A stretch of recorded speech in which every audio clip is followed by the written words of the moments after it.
ശ്രീ ഷാബു പ്രസാദ്, ഇവിടെ ഇപ്പോൾ സമാധാന ചർച്ചകൾ പലപ്പോഴും ടേബിളിലേക്ക് എത്തുകയും നടക്കാതെ പോവുകയും ഒക്കെ ചെയ്യുന്ന സാഹചര്യങ്ങൾ ഉണ്ട്. എന്തായാലും ആ പ്രോസസ്സ് അവിടെ നടക്കുന്നു എന്നത് തന്നെ നമ്മളെ സംബന്ധിച്ച് ആശ്വാസകരമാണ്. പക്ഷെ നോക്കൂ, ഇവിടെ ഇന്ത്യയെ സംബന്ധിച്ച് നോക്കുകയാണെങ്കിൽ കഴിഞ്ഞ ദിവസമാണ് 3 നാവികരുടെ മരണം സംഭവിക്കുന്നത്.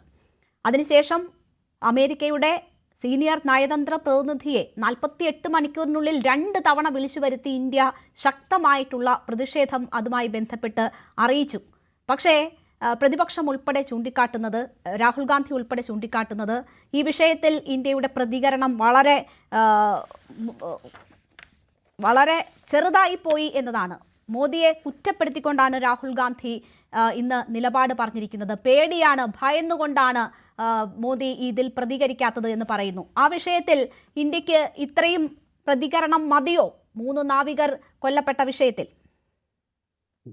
നോക്കൂ രേണുക, ശ്രീനിവാസ സാറിനെ പോലെയുള്ള ഒരു വലിയ സീനിയർ ഡിപ്ലോമാറ്റ് ഇവിടെ ഇരിക്കുമ്പം എനിക്ക് ഇങ്ങനെയുള്ള കാര്യങ്ങളിൽ അഭിപ്രായം പറയാൻ എനിക്ക് എൻ്റെതായ ആശങ്കകളുണ്ട്. എങ്കിലും പറയാം. അതായത് ഇതുപോലെയുള്ള ഒരു വലിയ ഇൻ്റർനാഷണൽ കോൺഫ്ലിക്റ്റിൽ ഇന്ത്യ എത്രയൊക്കെ പ്രകോപനമുണ്ടായാലും ഒരു പ്രതികരണം നടത്തുന്നതിന് മുമ്പ് ഇന്ത്യയെപ്പോലൊരു രാജ്യം 100 വട്ടം പല പ്രാവശ്യം ചിന്തിച്ച് മാത്രമേ, 100 വട്ടം ആലോചിച്ച് മാത്രമേ ചെയ്യാൻ കഴിയുള്ളൂ. അവിടെ വൈകാരികമായിട്ടും ഇവർ ഈ പറയുന്ന പോലെ പ്രതിപക്ഷത്തിന് അവർക്ക് എന്തും പറയാമല്ലോ. അവർക്ക് പ്രത്യേകിച്ച് ലൈസൻസ് ഇല്ല, ആരോടും ഉത്തരവാദിത്വമില്ല, ആരോടും കമ്മിറ്റ്മെൻ്റ് ഇല്ല, ആരോടും സമാധാനം പറയേണ്ട കാര്യമില്ല. എന്നാൽ ഒരു ഭരണ നേതൃത്വത്തിനെ സംബന്ധിച്ചിടത്തോളം അതിന് ഒരുപാട് കാര്യങ്ങൾ മുന്നും പിന്നും ഒക്കെ നോക്കിയേ പറ്റുള്ളൂ.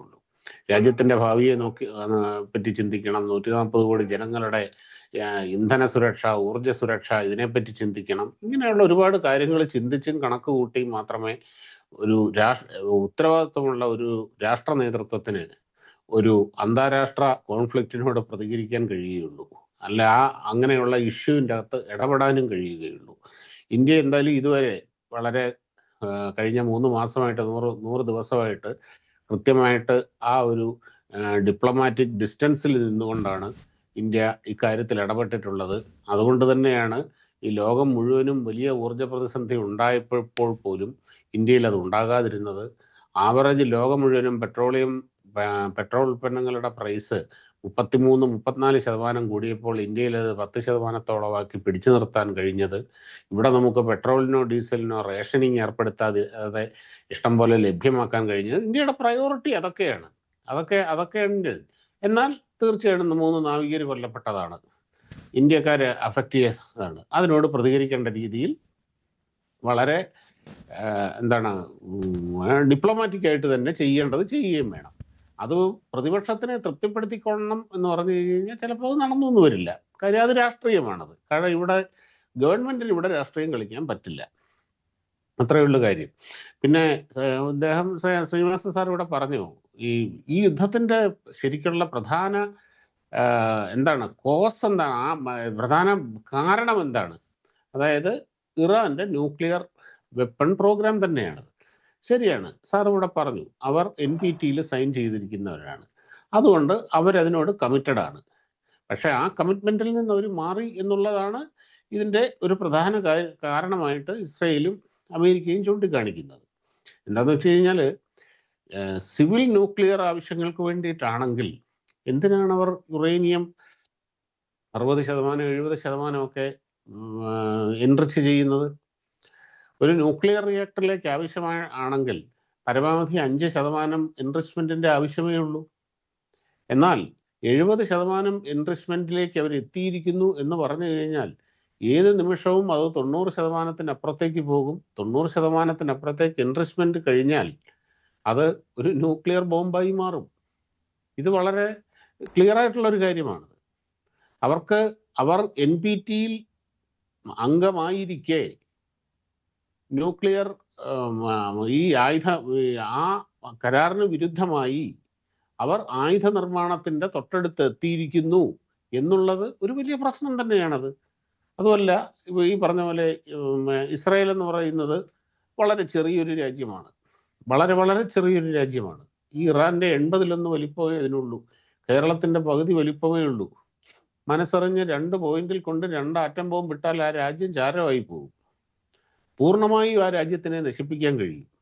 കാര്യം ചെറിയ രാജ്യങ്ങളുടെ ഏറ്റവും വലിയൊരു അവരുടെ വൾനറബിലിറ്റി വളരെ കൂടുതലാണ്. അവരെ പൂർണ്ണമായും നശിപ്പിക്കാൻ കഴിയും. ശക്തനായ ഒരു ആണവ ശക്തി ഉണ്ടെങ്കിൽ ആണ് ശത്രുപക്ഷത്തെങ്കിൽ. അതുകൊണ്ട് തന്നെ ഇറാൻ്റെ കയ്യിൽ ആറ്റം ബോംബ്, ന്യൂക്ലിയർ വെപ്പൺസ് വരിക എന്ന് പറയുന്നത് ഇസ്രായേലിനെ സംബന്ധിച്ചിടത്തോളം അഫോർഡ് ചെയ്യാൻ പറ്റുന്ന കാര്യമല്ല. കാര്യം പ്രത്യേകിച്ച് ഇറാൻ അനൗൺസ് ചെയ്തതാണ്, അവരുടെ പ്രഖ്യാപിത ലക്ഷ്യമാണ്. അവിടെ ഡൂംസ്ഡേ ക്ലോക്ക് വരെ സ്ഥാപിച്ചിരിക്കുകയാണ്. അവരുടെ ഏറ്റവും വലിയ ലക്ഷ്യം എന്താണ്? ഇവരെ ഇസ്രായേലിനെ ഭൂമിയിൽ നിന്ന് തുടച്ചു നീക്കുക എന്നുള്ളതാണ്. 60കളിലൊക്കെ ഈജിപ്തും ജോർദാനും ഒക്കെ ചെയ്തിരുന്നത് പോലെ. അങ്ങനെയുള്ള തങ്ങളെ പൂർണ്ണമായും നശിപ്പിക്കാൻ പ്രതിജ്ഞാബദ്ധനായ ശത്രുവിൻ്റെ കയ്യിൽ സർവസംഹാരിയായ ഈ ആണവായുധം വരിക എന്ന് പറഞ്ഞു കഴിഞ്ഞാൽ അത് അഫോർഡ് ചെയ്യാൻ പറ്റില്ല. ശരി, അവിടെയാണ് ഇത് തുടങ്ങിയത്, പ്രധാനമായിട്ടും തുടങ്ങിയത്. പ്രത്യേകിച്ച് അവർ ഒരു ആണവായുധ നിർമ്മാണത്തിൻ്റെ ആ എൻറിച്ച്മെൻറ്റിൻ്റെ പ്രോസസ്സ് ആണവായുധത്തിൻ്റെ വക്ക് വരെ എത്തി എന്നുള്ള വിവരം കൂടിയായപ്പോൾ പിന്നെ തടങ്ങിയിരിക്കാൻ പറ്റില്ല അവർക്ക്. സത്യത്തിൽ ഈ യുദ്ധം ഞാൻ മനസ്സിലാക്കിയിടത്തോളം കൊണ്ട്, തെറ്റാണെങ്കിൽ ശ്രീനിവാസൻ സാർ തിരുത്തട്ടെ, ഞാൻ അദ്ദേഹത്തിന് ഈ കാര്യങ്ങളിൽ കുറച്ചുകൂടെ കൂടുതൽ അനുഭവത്തിൻ്റെ വെളിച്ചത്തിലുള്ള കാഴ്ചപ്പാടുകളും വിലയിരുത്തലുകളും ഉണ്ടാകും. ഈ യുദ്ധം ഇസ്രായേലിന് വേണ്ടി നടത്തിയ യുദ്ധമാണത്. സത്യമാണ്, അമേരിക്കയെ ഈ യുദ്ധത്തിലേക്ക് വലിച്ചഴച്ചത് ഇസ്രായേൽ തന്നെയാണ്, ഒരു സംശയമില്ലാതെ. ശരി, അവിടെ നിന്ന് മടങ്ങിപ്പോകാനുള്ള നീക്കം ട്രംപ് പലകുറി കാണിക്കുന്നുണ്ട്. ഇസ്രായേലിനെ ഭയപ്പെടുത്തുന്ന സാഹചര്യം ഉണ്ടായി. പക്ഷെ അവിടെ നിന്ന് വീണ്ടും ഒരു ആക്രമണത്തിലേക്ക് പോയത് അമേരിക്കയാണ്. അത് 3 ഇന്ത്യൻ നാവികരുടെ ജീവനെടുക്കുന്ന സാഹചര്യവും ഉണ്ടാക്കി. അപ്പോൾ ആരാണ് ഇതിൽ പ്രകോപനം സൃഷ്ടിക്കുന്നത്, എന്താണ് ലക്ഷ്യമിടുന്നത് എന്നതൊക്കെ ഇപ്പോഴും സംശയമാണ്. ഓരോ ദിവസത്തെ കാര്യങ്ങൾ നമ്മൾ എടുത്തു നോക്കുകയാണെങ്കിൽ. ഞാൻ താങ്കളിലേക്ക് തിരിച്ചെത്താം. ശ്രീ ടി പി ശ്രീനിവാസൻ, ഇവിടെ ഇപ്പോൾ ഇന്ത്യൻ നാവികർ കൊല്ലപ്പെട്ട സാഹചര്യം സൂചിപ്പിച്ചുവല്ലോ. അതിൽ ലോക്സഭാ പ്രതിപക്ഷ നേതാവ് ചൂണ്ടിക്കാട്ടുന്നത് കോംപ്രമൈസ്ഡ് PM ആണ് നമ്മളുടെ പ്രധാനമന്ത്രി എന്നതാണ്. വളരെ ദുർബലമാണ് ഇന്ത്യയുടെ പ്രതികരണം എന്ന് പറയുന്നു. ഭാരതമാതാവിൻ്റെ മക്കളെ സംരക്ഷിക്കാൻ കഴിയില്ല, ഒരു വാക്കുപോലും ഉരുവിടാൻ പ്രധാനമന്ത്രിക്ക് പറ്റുന്നില്ല എന്നതാണ്. ഈ 3 രാഷ്ട്രങ്ങളുമായും നയതന്ത്ര ബന്ധം ഇന്ത്യ പുലർത്തുന്നുണ്ട്. അത് ഈ സിറ്റുവേഷനിൽ ഇന്ത്യയെ സംബന്ധിച്ച് തീരുമാനങ്ങൾ എടുക്കുന്നതിൽ വളരെ ബുദ്ധിമുട്ടുകൾ പല ഘട്ടങ്ങളിലും സൃഷ്ടിച്ചിട്ടുണ്ട്. പക്ഷേ 3 നാവികരുടെ ജീവൻ നഷ്ടപ്പെടുന്ന വിഷയത്തിൽ ഈ പ്രതികരണം മതിയോ എന്നൊരു സംശയം പല കോണിൽ നിന്നും ഉയരുന്നുണ്ട്.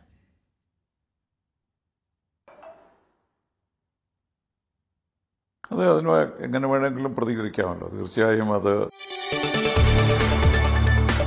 കൂടുതൽ വാർത്തകൾക്ക് News 18 Keralam YouTube channel subscribe ചെയ്യുക.